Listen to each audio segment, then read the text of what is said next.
Интач со доктор Чарлс Стенли, споделување на Евангелието низ целиот свет. Следно во програмата Интач, бидејќи тој живее.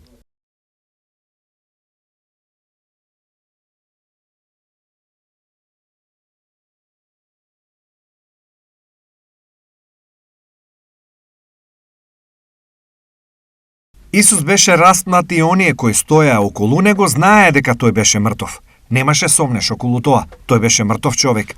Никој не очекуваше тој да воскресне од мртвите. Тој беше мртов човек, распнат. Така Јосиф, кој беше еден од советот, дојде и праша за неговото тело и телото му беше дадено.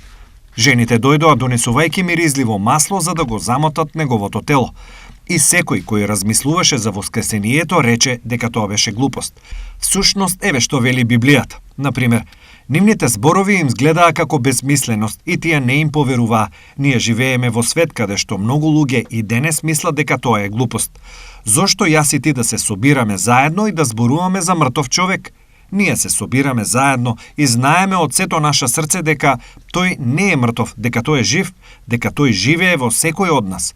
Затоа сакам да свртите во глава 24 од Лука. Секогаш е добро да се подсетиме според писмото што се случува. Лука глава 24, почеток на првиот стих. Во првиот ден на седмицата, многу рано, тие дојдоа на гробот носејќи ги приготвените мириси.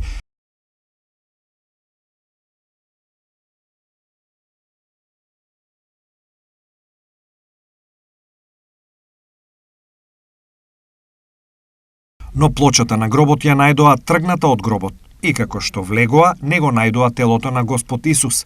И додека се чудеа на тоа, одеднаш пред нив се појавија двајца мажи во светли облики. Тоа беа ангели. И како што жените беа исплашени, ги наведнаа лицата кон земјата.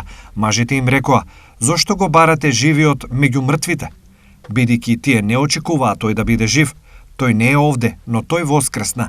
Сетете се како ви зборуваше додека се уште беше во Галилеја, велејќи дека синот човечки треба да биде предаден на луѓе грешници, да биде распнат и на третиот ден да воскресне.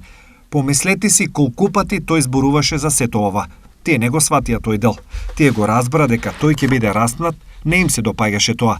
Целата идеја за воскресение од мртвите беше тотално невиден, неверојатен факт. Дури и кога Синот Божи одеше со нив, им објасни внимателно. Тие се уште не веруваа во тоа. Потоа писмото вели: "И тие се сетија на неговите зборови, се вратија од гробот и им го соопштија сето на 11 и на останатите. Тоа беа Марија Магдалена, Јоана и Марија, мајката на Јаков, и други жени со нив кои им го кажаа тоа на апостолите. Но овие зборови им изгледаа на нив како глупава лага. Тие одеа со него, го слушаа, го гледаа како исцелува, гледаа како тој го воскреснува Лазар од мртвите. Но Петар стана и отрча кон гробот и погледна внатре. И Јован запиша за ова. Петар трчаше, Јован го претрча него, погледна внатре, тогаш Петар влезе внатре за да види што се случува. Така, јас и ти можеме да се запрашаме, што тоа значи за мене?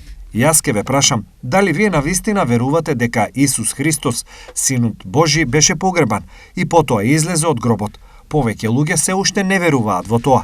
Огромен дел од луѓе во светот апсолутно не веруваат дека некој би можел да биде распнат и навистина да умре, а потоа да се врати жив и да биде виден и слушнат. Но јас и ти го веруваме тоа, бидејќи не само што зборот Божи го вели тоа, но тој исто живее во нашите срца и во нашиот живот ние го чувствуваме неговото присуство и сила. Така, јас сакам да одговорам на прашањето, бидејќи тој живее, што значи тоа за мене и тебе лично? Јас едноставно ќе почнам велејќи, затоа што тој живее, ние не мора да живееме со чувство на осаменост во срцето. Ние можеме да живееме со апсолутна сигурност дека Исус Христос е жив и живее во нас. Тоа е точно она што тој го вети. Тој рече на неговите ученици, например, пред да замине, тој рече: "Јас нема да ве оставам сираци, ќе дојдам повторно кај вас." Тој рече: "Светиот Дух, третата личност на Тројството, тој ќе биде во вас, со вас и над вас. И тој ќе ве оспособи да правите работи што јас ве повикав да ги правите. Но пред се, јас ќе бидам таму со вас. Затоа ќе ве прашам ова: ако не верувате дека Исус Христос е воскреснатиот Господ, кој е со вас? Кој може да ви вети дека никогаш нема да ве остави? Никој. Само живиот Христос може да го вети ова. И така, бидејќи тој живее и тој не е мртов, јас и ти не мора да живееме сами.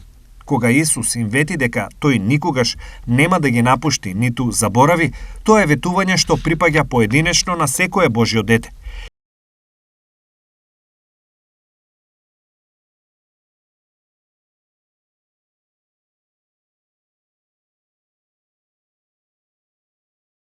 И сите ние сме поминале низ ситуации и околности во кои можеби сме се чувствувале сами. Се прашував каде е Бог. Тој е токму таму каде што рече дека ќе биде, живеејќи во нас во присуството и силата на Светиот Дух. Затоа, бидејќи тој живее, јас не морам да бидам сам. Не морам да живеам сам.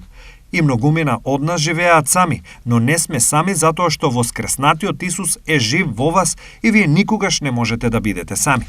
Втората работа за која мислам дека е важна за воскресението е ова.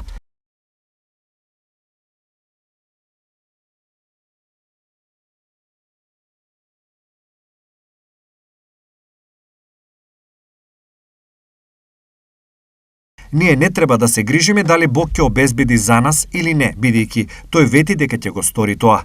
Сега, ако тој го вети тоа и ако останеше на крстот, тоа би било бесмислено. Тој го вети тоа, рече на неговите ученици, например, тој рече дека ќе обезбеди за нив.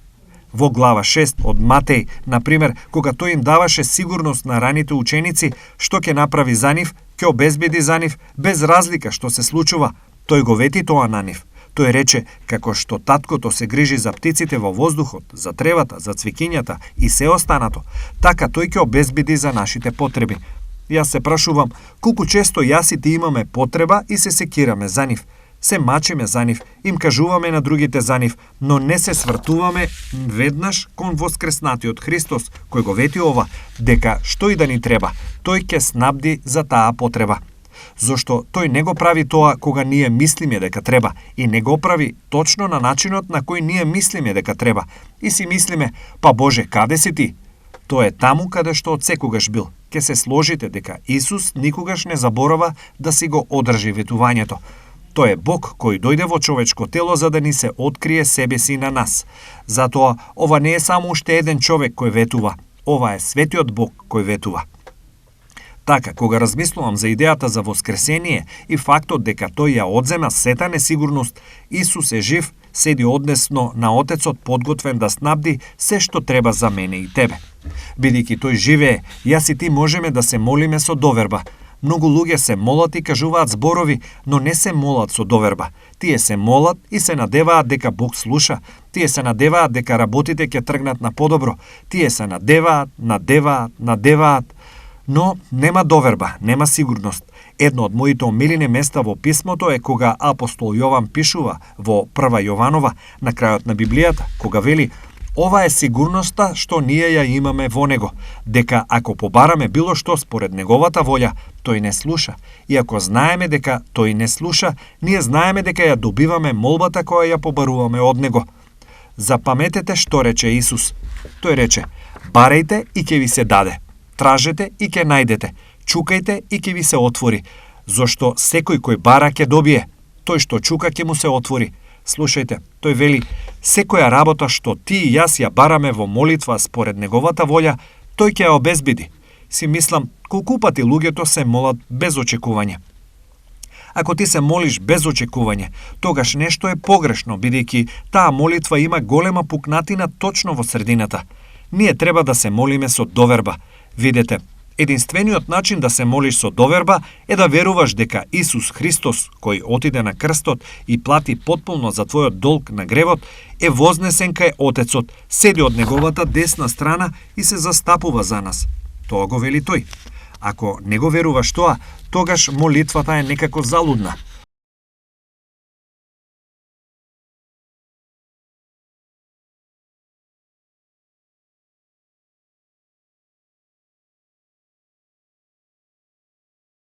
Одговорите на нашата молитва, довербата што ја имаме во молитва, е основана на фактот не дека Исус беше распнат, но основана на фактот дека тој воскресна од гробот, беше виден и слушнат и вознесен кај таткото. Тој вели во Евреите дека седи од десната страна на Семоќниот Бог. Тоа е кој е тој, но ако не го веруваш тоа, со други зборови, кога се молиш, што мислиш? Многу луѓе велат, па јас се молам и ништо не се случува. Знаеш ли зошто? Ништо не се случува бидејќи ти не веруваш, не исчекуваш и не чекаш на одговор кој ти се дава, не заради твоите добри дела, туку преку живиот Христос, бидејќи тој живее, се е различно, но тоа не е само бидејќи тој живее, тоа е бидејќи тој живее, а јас верувам дека тој живее и јас сум посветен на тоа. Потоа, јас размислувам за тоа што тој исто така рече во проповедта на гората. Бидејќи тој живее, јас и ти можеме да имаме побожно, моќно влијание во животите на другите. Ке се сетите дека тој употреби неколку илустрации овде.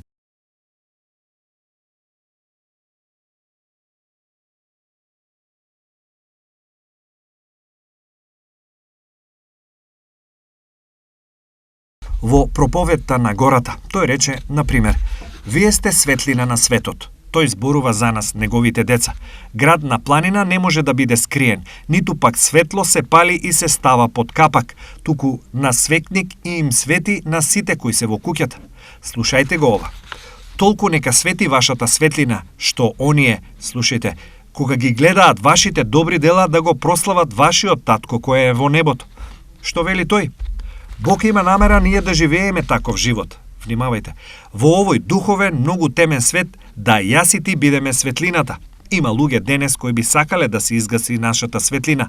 Една работа за нашето заедништво со Исус Христос, никој не може да ја изгасне таа светлина, бидејќи тој е Христос кој живее внатре во тебе преку Светиот Дух.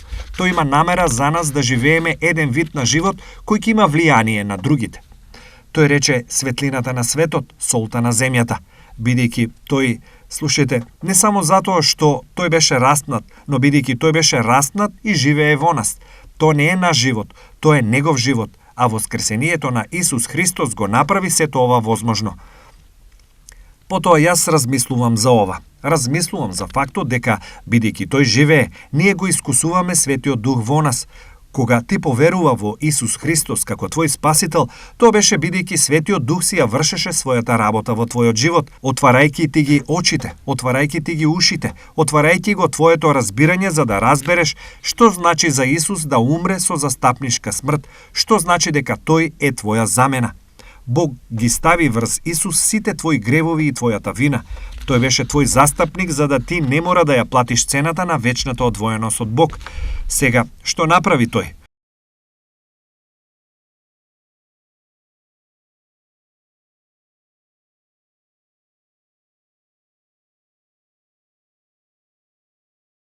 Тој го запечати секој од нас. Кога ти поверува во Христос како твој спасител, Светиот Дух не само што дојде во твојот живот, Библијата вели во Ефесијаните 2 пати, тој дојде во твојот живот да те запечати како дете Божјо. Слушај внимателно. Ти можеби си од оние личности кои биле спасени и си мислиш, па јас бев спасен. Не. Или не си бил, или се уште си, бидејќи Божиот печат не може да биде скршен од ништо друго. Тоа е воскреснатиот Христос кој го прави нашето спасение толку вистинито, толку апсолутно сигурно, толку нераскршливо. Спасението за кој тој умре не е нешто за кое ние мораме да работиме и да го задржиме. Запечатем, вели Библијата, па колку долго? Се до денот на откупувањето. Во крајна линија, се додека да дојде тој повторно, ние сме запечатени како негови деца. И бидејќи тој живее, јас знам дека тоа е вистина. Јас и ти можеме да бидеме сигурни. Ние не сме спасени само за еден период. Ние сме спасени, ако не сме спасени, но кога? Ние сме спасени по благодат Божја и третата личност од тројството не запечатува за секогаш како едно од неговите деца. Па ние можеме да пееме слава на Бога. Бидејќи тој е жив, ние можеме да се соочиме со секакво утре.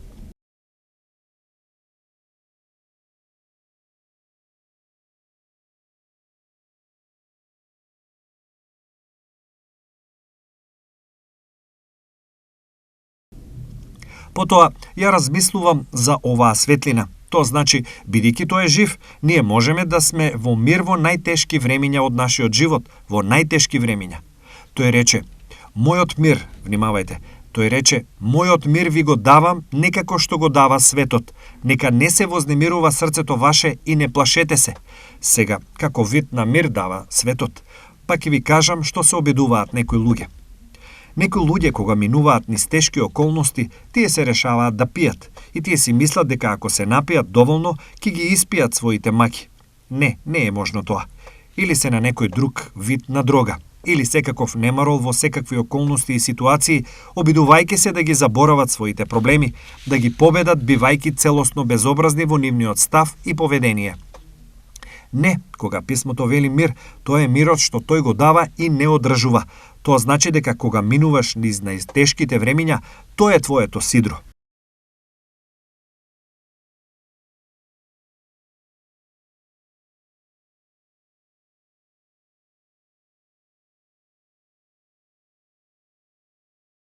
Ништо не може да те оддалечи од сидрото, од Господ Исус Христос, бидејќи запаметете кој е тој. Тој е Бог кој дојде во тело за да го објави живиот Бог. И тој седи од десната страна на таткото.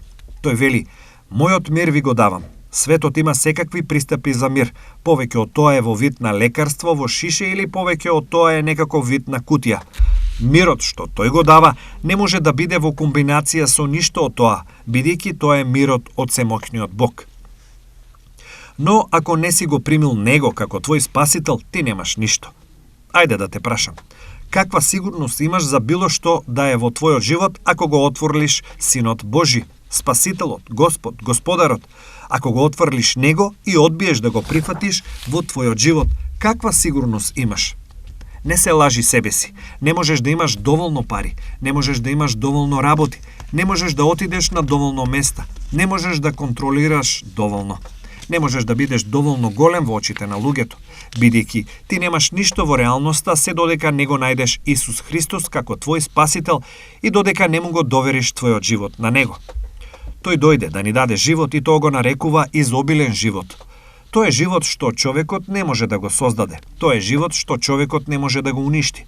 Тоа е животот на семоќниот Бог, воскреснатиот Христос, затоа што тој не љуби. И тоа е причината зошто можеме да пееме: "Бидејќи тој живее, јас можам да се соочам утре, и утре, и утре, и утре." Сите денови од нашиот живот можеме да се соочиме кога знаеме дека Исус Христос е наш Спасител и наш Господ. Потоа мислам дека сите ние ќе се соочиме со смртта еден од овие денови. И бидејќи тој живее, ние можеме да се соочиме со смртта храбро, смело и уверени дека она што тој го кажа е вистина. Одсутен од телото, присутен со Господ. Единствените луѓе кои вистински можат да веруваат во тоа се оние кои го примија Христос како свој Спасител, бидејќи тој е изворот на вашиот живот. И можеме да пееме и да го фалиме Бога и да викаме: "Правиме што сакаме за да изразиме нашата благодарност кон семоќниот Бог." Но тоа е оној кој е нашиот живот и затоа размислете за ова. Вистината е дека вашиот живот нема крај. Кога му верувате на Исус Христос како ваш Спасител, дарот на вечниот живот станува ваш. Тоа е живот што не може да стави крај под никакви услови, бидејќи тој живее, јас и ти можеме да живееме вечно. Сега, има место во писмото каде што сакам да свртите за сето ова да биде вистиното. Тоа е во Римјани глава 10. Има 2 стиха во ова место што сакам да ги слушнете внимателно.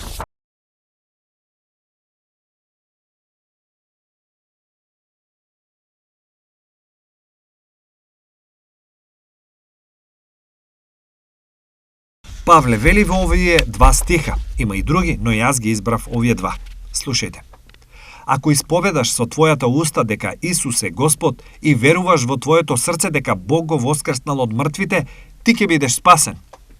Она што го вели е: ако ти вербално го кажеш ова што е вистина во твоето срце, јас верувам дека Исус Христос е Син Божи и верувам дека тој воскресна од мртвите. Забележете дека тој вели: ако со уста го исповедаш Исус како Господ, ти велиш: па јас верувам во Исус. Не. Дали верувате дека Исус Христос е Син Божи? Дали верувате дека тој е личност на Тројството? Дали верувате дека тој дојде на земјата, умре на крстот како замена за вас, земајки ги сите ваши гревови, носејќи ги сам за да ви биде простено и исчистен вашиот грев? Дали верувате дека тоа е тој? Дали верувате дека тоа е она што тој го направи? Не само верувајќи за него, туку ако со уста го исповедаш Исус Христос како Господ, вие го прифативте како ваш Спасител, вие верувате дека тој е Син Божи, вие верувате дека тој живее во вас, може ли да го кажете тоа? Забележете што рече. Ако со својата уста го исповедаш Исус како Господ и веруваш во своето срце дека Бог го воскреснал од мртвите. Овие две работи се апсолутно важни. Ти мора да бидеш спремен да го исповедаш Него како Господ и треба да сакаш да веруваш дека Исус Христос воскресна од мртвите. Така, кога луѓето велат: "О, јас џабе верувам во Исус", тоа не е тоа. "О, не се сомневам дека тој можеше да воскресне од мртвите". Не, ако исповедаш со твојата уста. Вие правите исповед, посветеност. Јас верувам дека Исус Христос е Господ. Тој е суверен Бог на овој универзум. Тој е Спасителот и единствениот Спасител. Тој седи од десната страна на Отецот. Ако со својата уста го исповедаш Исус како Господ, и вие верувате дека тој Исус, кој беше раснат и погребан, исто така воскресна од мртвите и седи од десната страна на Отецот, дали го веруваш тоа?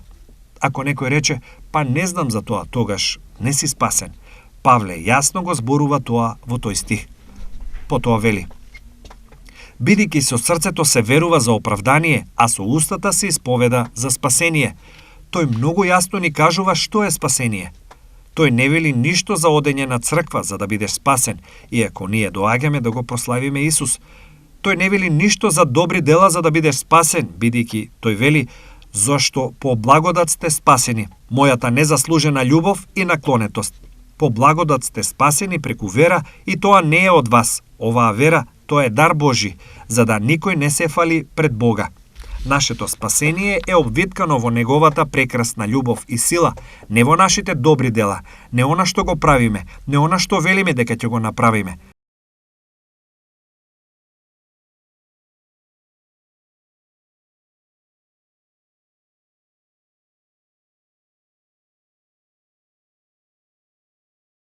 Но само фактот дека тој е живиот воскреснат Христос Господ.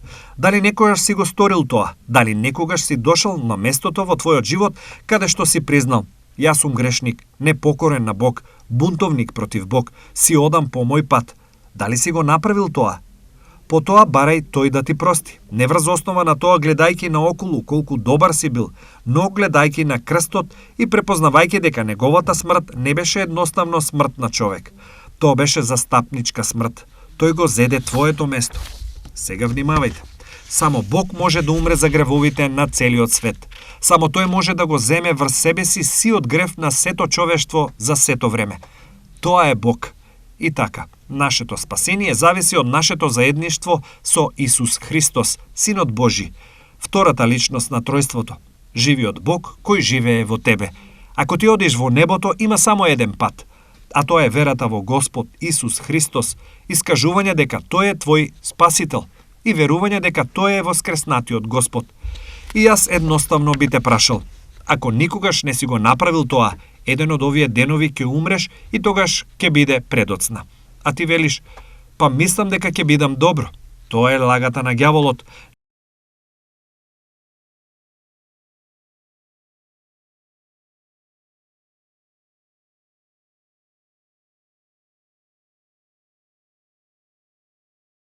Нема да бидеш во ред, само слушајте го ова.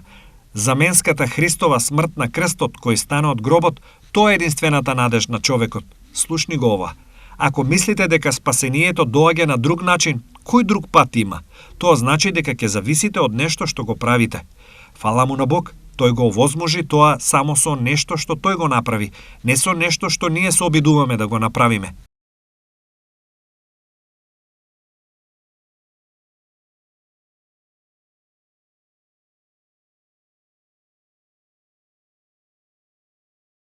Затоа што колку ќе правиш, колку долго ќе го правите тоа? Не, некој вели, тоа е ограниченост, да, многу ограничен, затоа што тој не сакаше да бидеме збунети. Тој сакаше да сватиме дека има крст и празен гроб. Секој може да ги разбере тие две работи ако е спремен и ако сака да му го предаде својот живот нему. И тоа е мојата молитва за тебе.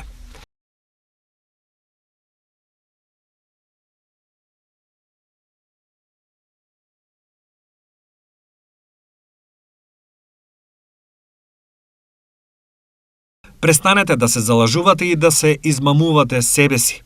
Обидувајќи се да мислите дека Бог ќе ве прифати затоа што сте биле толку добри. Кога би можеле да се видите себе си онака како што ве гледа Бог, тоа воопшто не би ви се допаднало. Тој е подготвен да ве исчисти, да ве направи сосема нова личност.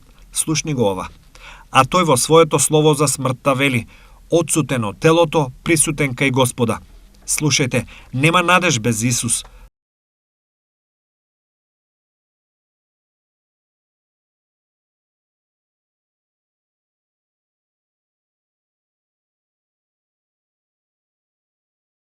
Таму е сета надеж за сета вечност со Него како ваш Спасител.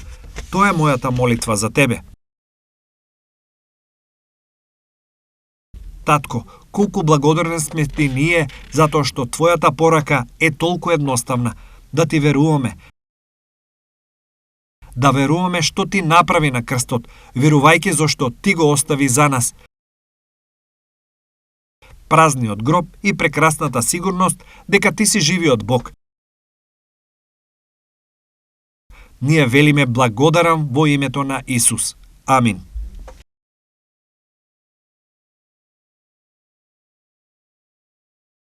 Ако сте биле благословени од денешната програма, ве молам посетете не на веб страната www.intouch.org. InTouch, водејќи ги луѓето низ светот во поголемо заедништво со Исус Христос и заекнувајќи ја локалната црква. Оваа програма е спонзорирана преку службата во Контакт и е овозможена преку Божјата благодат и вашите верни молитви и дарови.